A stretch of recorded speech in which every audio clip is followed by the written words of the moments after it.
The history of slavery is a painful reminder of humanity's ability to be cruel and oppressive. Slavery in America was deeply rooted from the time of the colonies through the antebellum period. Enslaved Africans and their children and grandchildren were forced to work, were physically punished, and suffered many kinds of humiliation. The term antebellum comes from Latin. Ante means before, and bellum means war. In American history, the antebellum era means the time before the American Civil War.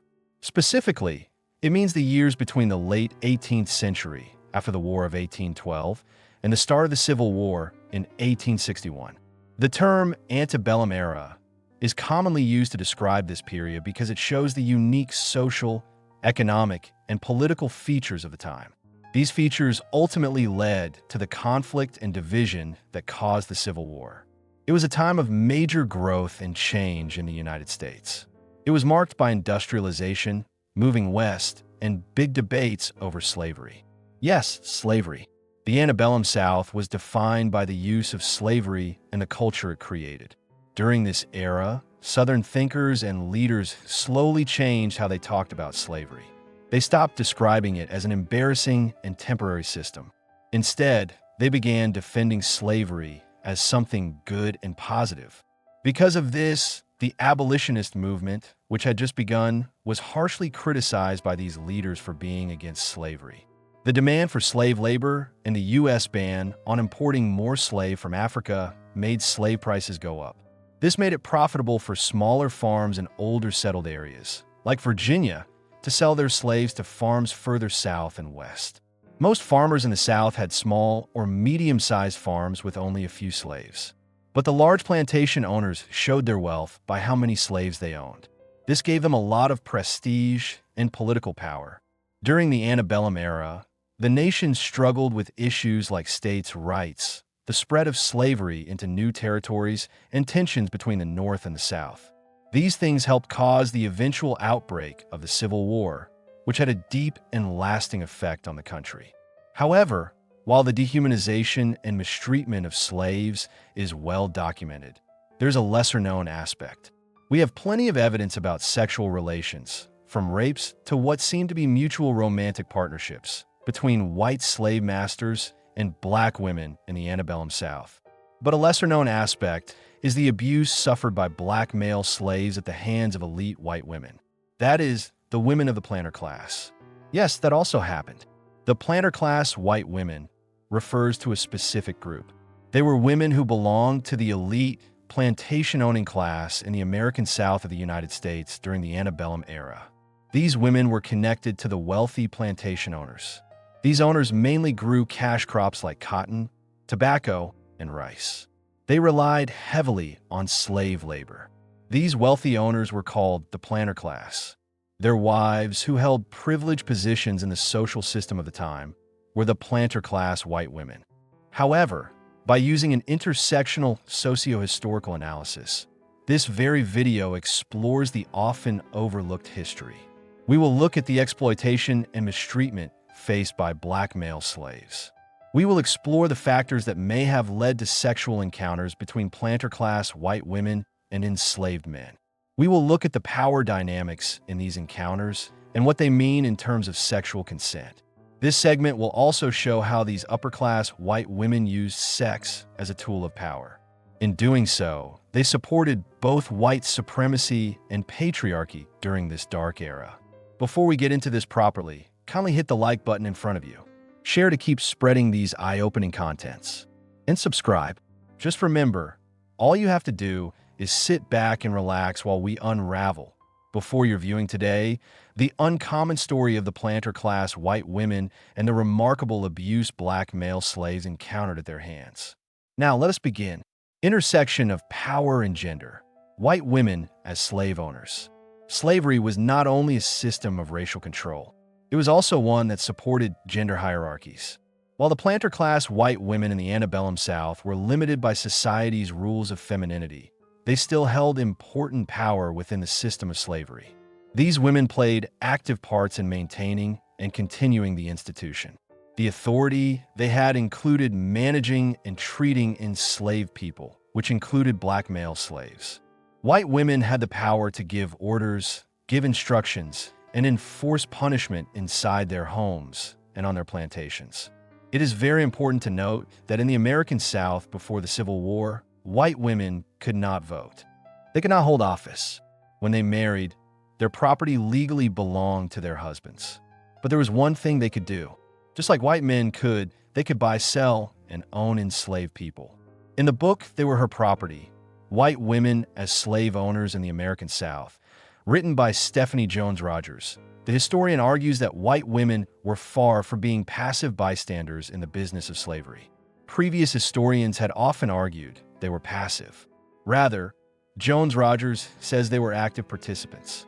They built up their own economic power through ownership of the enslaved. In the past, historians often based their ideas about white women's role in slavery on the writings of a small group of white Southern women. But Jones Rogers, who is an associate professor of history at the University of California, Berkeley, used a different source. She used interviews with formerly enslaved people. These interviews were done during the Great Depression as part of the Federal Writers Project, which was part of the Works Progress Administration. These interviews, Jones Rogers writes, show that white girls were trained in slave ownership, discipline, and mastery, sometimes from birth. They were even given enslaved people as gifts when they were as young as 9 months old. White slaveholding parents trained their daughters on how to be slave owners. They gave them lessons in slave discipline and slave management. Some even allowed their daughters to carry out physical punishments. Jones Rogers says, slaveholding parents and family members gave girls enslaved people as gifts for Christmas. Sometimes they gave them when the girls turned 16 or when they turned 21. There are even accounts of slaveholding parents and family members giving white female infants enslaved people as their own. There is one particular instance in a court record. A woman talks about how her grandfather gave her an enslaved person as her own when she was merely 9 months old. How can a 9-month-old baby have known she had a slave of her own if she wasn't told? Apparently, she had been taught the rules. She grew up knowing that absolute authority over another person had been given to her. She knew she had waiting property of her own in the form of a human being. A poet and writer stated this in his findings on Jones Rogers' book. Such children grew up not even recognizing black slaves as fellow human beings. These exact lessons have no doubt mainly helped create highly racist and supremacist personalities in societies at large. This is a deeply flawed mental structure. It is a mentality that must be examined and re-examined to create a new mindset. The kind that would, at the end of the day, see and treat all people as equal. Sexual exploitation. One of the most upsetting parts of the abuse suffered by black male slaves at the hands of elite white women was sexual exploitation.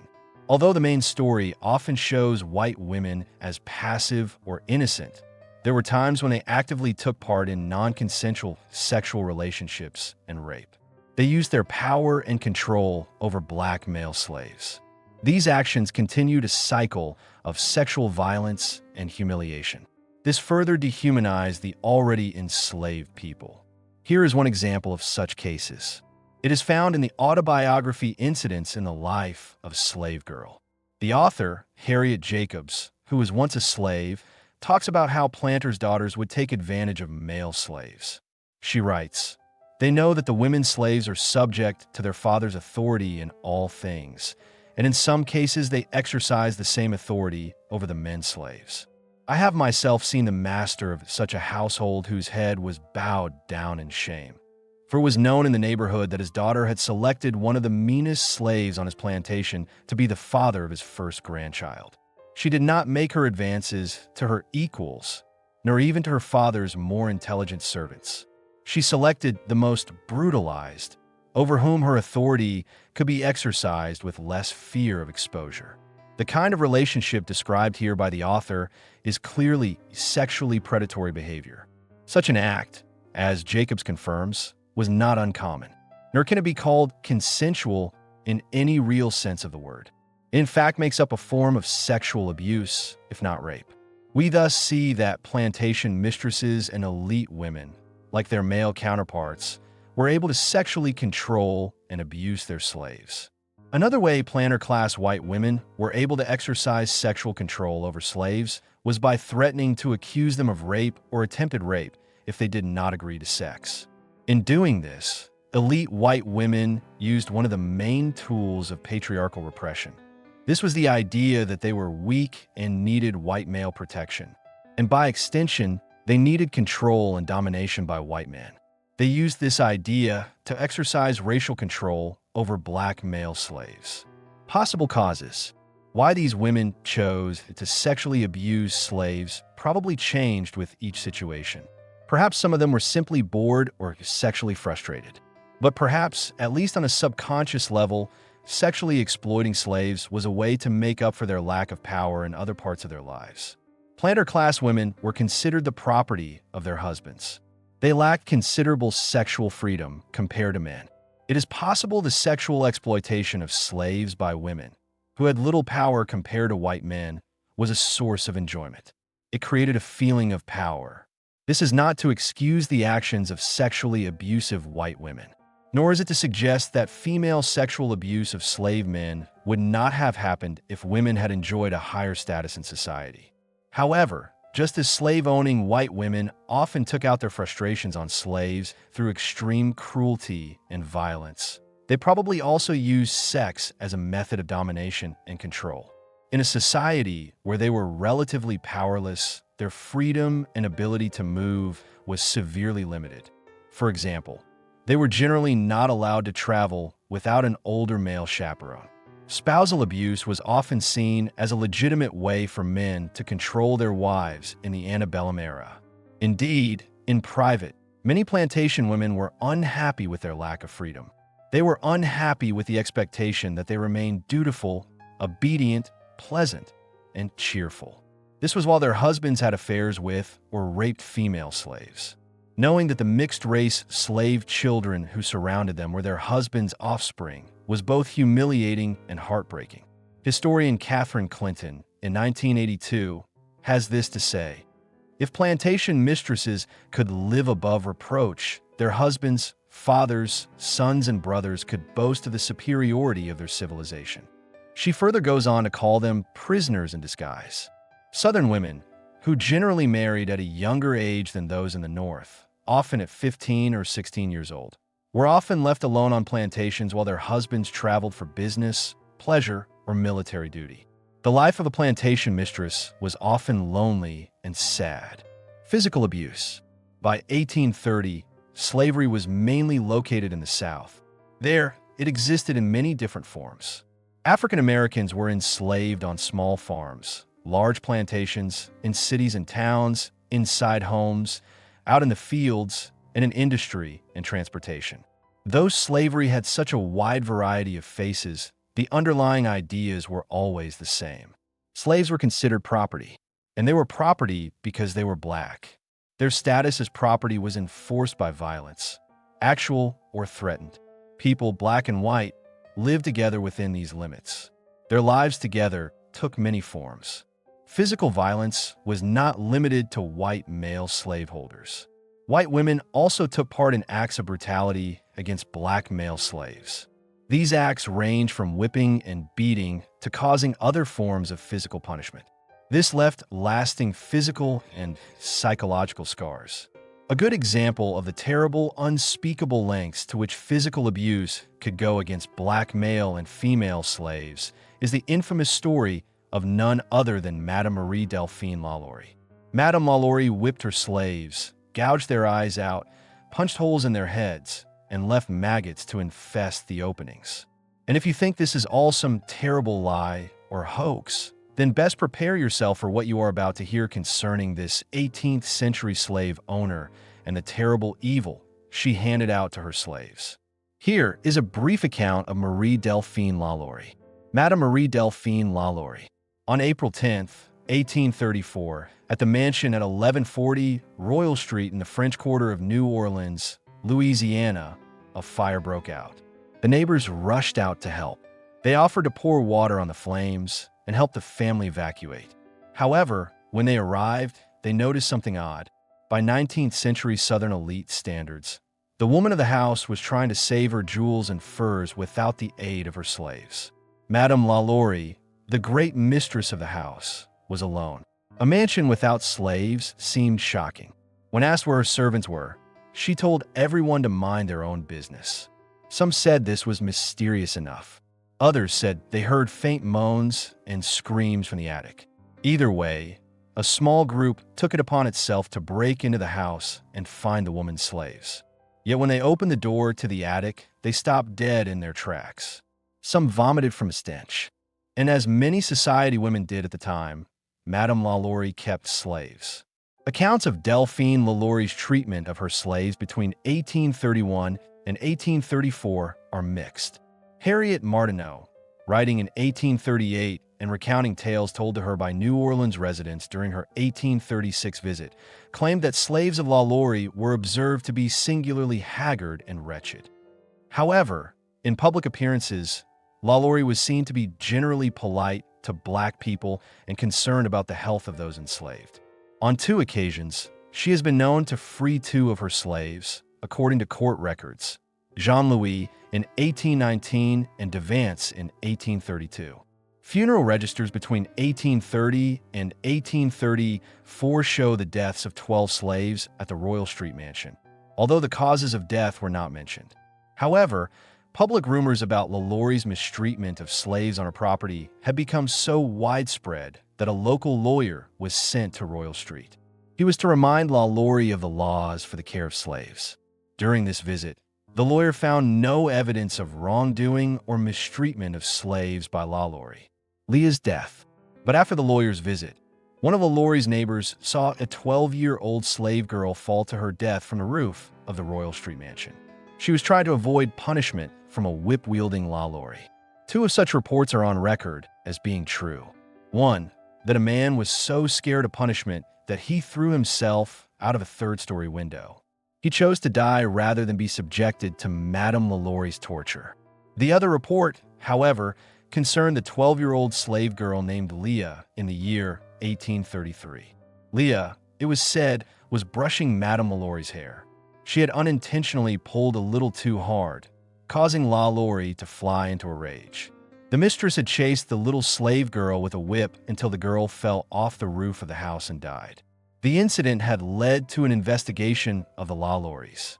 They were found guilty of illegal cruelty, as Leah's body was discovered hidden in a well.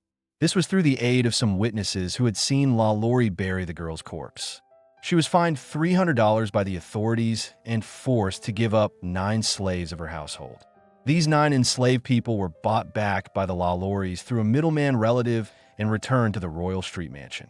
There, she continued to torture them until the night of the fire outbreak in the year 1834, on the 10th day of the month of April. Conclusion. Marie Delphine LaLaurie and her husband had fled by boat. They left the butler, who had also taken part in the torture, to face the wrath of the crowd. The crowd had stormed into her mansion, driven by the insanity of her evil. Some historians have been compelled to think that perhaps the death of her family at the hands of slaves during the Haitian Rebellion had awakened the volcanic darkness within the woman somehow. This darkness had taken hold of her personality. But that is no excuse for such outrageous evil. And although charges were never filed against LaLaurie, her reputation in the upper-class society was destroyed. It is believed that she died in Paris in December 1842. Exploring the abuse of black male slaves by white women reveals a disturbing dimension of history. This dimension has often been overlooked or deliberately silenced. By facing this painful reality, we challenge the common stories about slavery. We deepen our understanding of the complex power dynamics at play.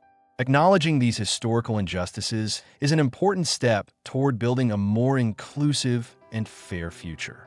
So what do you think generally about this? Kindly tell us what you think in the comment section. And stick around for an even more extensive content on the abuse of black male slaves in the antebellum era. It's been quite a thrill having you guys with us all the way in this video segment. Don't forget to encourage us by punching in that like button in front of you, for sure. Share your thoughts about the content. Share with the share button as well, to spread awareness to other associates and friends. and subscribe to stay with the channel. You are family. Thank you for being supportive. See you soon.